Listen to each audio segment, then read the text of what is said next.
Prank பண்ணிவிட்டு அப்படியே surprise கேட்டுட்டு போகிறோம். என்னென்னா நான் என்ன சண்டை போடுற மாதிரி தான் இருக்குது.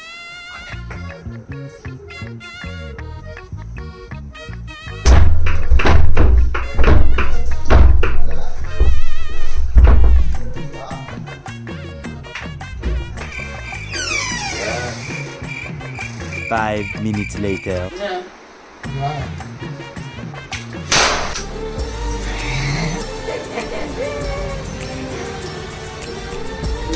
Happy birthday to you. உங்களுக்கு தான். எனக்கு. ஆமா.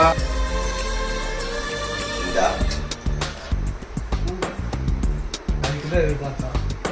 நீயே நீயே நானே நீயே. பிரைஸ் நல்லா இருந்துச்சா இல்லையா சொல்லுங்க. நல்லா சத்தமா சொல்லுங்க. நல்லா இருந்துச்சு.